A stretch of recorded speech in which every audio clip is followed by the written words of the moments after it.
I never imagined a quiet afternoon would change everything. I was dusting the hallway, humming softly, when I heard something from Jake's room, raw chords strumming over delicate lyrics. It wasn't the sound that caught me off guard, but the emotion behind it. His door was ajar, and I paused, unsure whether to move past or knock. But the vulnerability in his voice rooted me to the floor. He sat there, headphones halfway off, eyes closed as he sang, lyrics about being forgotten, searching for warmth in a cold place, about a woman who doesn't know she's someone's light. My throat tightened.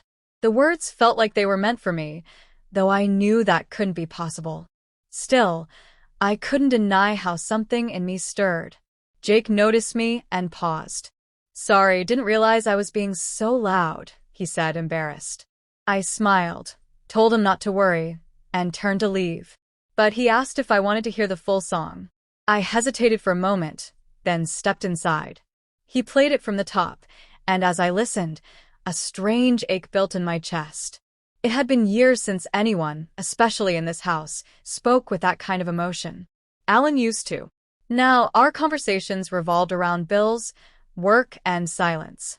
It wasn't always like this, but over the past 2 years, we drifted without ever fighting. It was just empty. Jake finished and looked at me for feedback. I told him it was beautiful and honest. He looked surprised, like he wasn't used to hearing that. "Most people think it's weird. Too emotional," he shrugged. I told him emotion is never a weakness. His eyes held mine longer than necessary. I shifted in my seat. Later that evening, I replayed the lyrics in my head. Not just the words, but the feeling in them.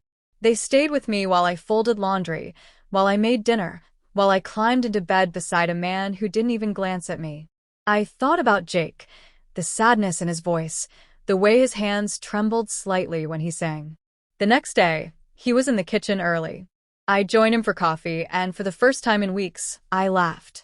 He told me stories about college, why he dropped out, said he never fit in, never felt like he belonged anywhere. I nodded, not out of sympathy, but recognition. I hadn't felt like I belonged in my own marriage for a long time. That night, I sat outside with a glass of wine, watching the stars. I wondered when I stopped feeling desired, or if I ever truly did. I wasn't thinking about Jake in that way, at least not consciously. But I couldn't shake the sense that he saw me in a way no one else in this house did.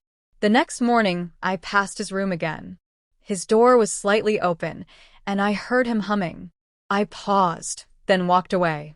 I told myself it was innocent, that I was just curious, that I missed being seen. That was all. At least, that's what I kept telling myself. Jake started spending more time in the kitchen, usually when I was there. At first, it felt like coincidence, but soon it was obvious. We fell into a rhythm, chopping vegetables side by side, sharing glances that lingered just a second too long. I noticed things I hadn't before. The way he leaned in when I spoke, how he listened without looking at his phone, how his eyes softened when I laughed. Alan barely noticed any of it. He was either at work or locked in his office with the door shut. Even when we were in the same room, it was like he wasn't really there. I'd ask how his day went, and he'd answer with a grunt or a nod. Physical affection had been gone for years. We slept beside each other like strangers, breathing in different rhythms, reaching for nothing. One evening, Jake showed me a new song. The melody was slower, more delicate. But the lyrics unsettled me. They spoke of forbidden desire, of aching for someone close yet unreachable. He never said it was about me, but I knew. He didn't have to say it. The way he looked at me afterward, like he was waiting for a reaction, I felt heat rise to my cheeks. I tried to hide it, mumbled that it was powerful, then changed the subject. But my heart wouldn't stop pounding. I began questioning my own reactions. Was I imagining things? Was this loneliness playing tricks on me? But then there were the little moments, when his fingers grazed mine while handing me a plate, when he leaned a little too close behind me to grab something from the shelf. I should have stepped away. I didn't. We sat on the couch once, talking about films. Our knees touched. I could have moved. I didn't. He laughed at something I said, and for a second, he just looked at me. Not like a stepson. Not even like a friend. Like a man staring at a woman he wanted. I looked away quickly, pretending not to notice, but the tension between us thickened every day. He started texting me late at night. Nothing inappropriate, just casual, friendly messages about movies or music. But the fact that he reached out at all, that I waited for those texts, told me something I didn't want to admit. I should have shut it down, but I didn't. I was drawn in. Not because I wanted to betray anyone, but because for the first time in a long time, I felt like someone noticed I existed. I convinced myself we hadn't crossed any lines. Nothing had happened, not really. We hadn't touched, we hadn't kissed. But deep down, I knew something was changing. There was an energy between us, unspoken, charged, dangerous. And I wasn't stopping it. I caught myself dressing with more care. Not for Alan. For Jake. I hated myself for it, but I kept doing it. I told myself I was imagining everything until the night I caught him standing quietly outside my bedroom, just looking in. He didn't say a word. Neither did I. But that look said more than either of us ever had. I didn't tell him to leave. I didn't even speak.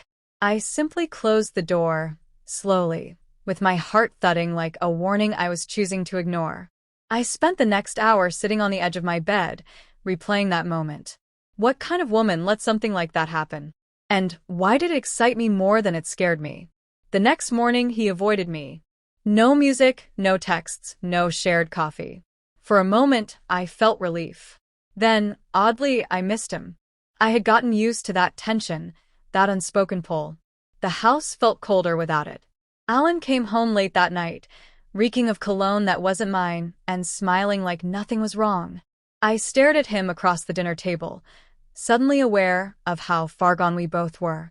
He hadn't touched me in nearly a year, hadn't asked if I was okay in even longer. I felt like a ghost in my own home. Jake and I didn't speak for 2 days. On the third day, he left a note on the kitchen counter.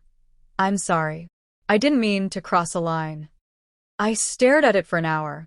I should have said thank you, and let that be the end. But I didn't. I went to his room later that night, told him we needed to talk. He apologized again, and I nodded, trying to act like the adult, like the one with control. But something shifted in the silence between us. He asked if I was happy. I didn't answer. He stepped closer. He didn't touch me, but I felt it anyway, this undeniable energy pulling us towards something reckless. I told him to stop. I said it softly, but my voice shook. He didn't move. Then he reached out, gently took my hand, and kissed it. I should have pulled away. Instead, I let my eyes close. That night, I waited until the house was quiet. I told myself I just needed to talk to him again, to make things clear. But I knew that wasn't the truth. When I knocked on his door, he opened it like he'd been waiting. I stepped inside, and the moment hung in the air like a question we'd both already answered. We kissed. I don't know who leaned in first. Maybe it doesn't matter. All I know is that it didn't stop there. Afterward, I couldn't sleep. I lay in my bed staring at the ceiling, listening for Alan's breathing beside me, wondering how I ended up here. My phone buzzed at 2 a.m. It was Jake. Just 2 words. No regrets. But I had them. Not because I didn't want it, but because I did. Because I let it happen. Because it made me feel something I hadn't felt in years. Wanted. Seen. Alive. And that terrified me more than anything. In the morning, everything was the same. Breakfast. Silence. Alan reading the paper. But I wasn't the same. Neither was Jake. We didn't look at each other, but we didn't have to. The line had been crossed. There was no going back. Alan noticed the shift before I was ready to face it. He started asking questions about Jake, about me. Nothing direct, but his eyes lingered longer. His tone was sharper. One morning he looked at me over his coffee and asked, "Is there something I should know?" I told him no, but my voice didn't sound convincing. Not even to myself. Jake began pulling away. The messages stopped. The stolen glances were gone. He barely spoke. When I finally asked him why, he said he couldn't pretend like it didn't happen.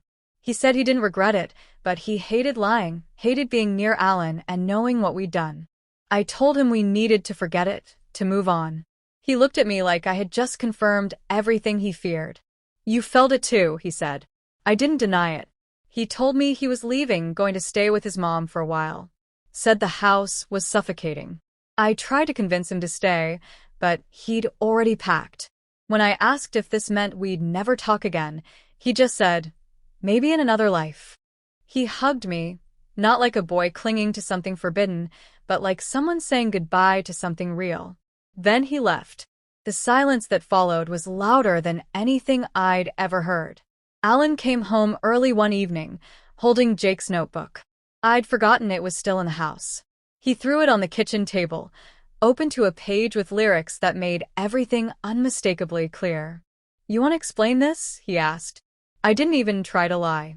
I just stared at the words. My name hidden in metaphors, the story of a woman he loved, who wasn't supposed to love him back. Alan's face changed in an instant. First disbelief, then rage, and finally something worse, cold detachment. You slept with my son? He asked. I said nothing. That silence was all the answer he needed. He told me to pack my things. I didn't fight him. There was nothing to say. I'd crossed a line that couldn't be fixed with apologies. I moved into a small apartment across town. Quiet, dull, clean. The kind of place people go to disappear. I spent most nights staring at my phone, scrolling through old messages, wondering if Jake would ever reach out. He didn't. I listened to one of his songs one night, one I hadn't heard before. It was about a woman who walked into a burning house and smiled, knowing it was already too late. The lyrics cut deeper than any words Alan had ever said to me. I don't miss the house. I don't miss the routine. But I miss how it felt, for a moment, to be truly seen, to feel wanted, To be touched like I mattered. I don't know if it was love. Maybe it wasn't. Maybe it was just loneliness colliding with loneliness. But it was real, even if it was wrong. And the truth is, I'd rather live with the guilt of what I did than forget how it felt to be alive again.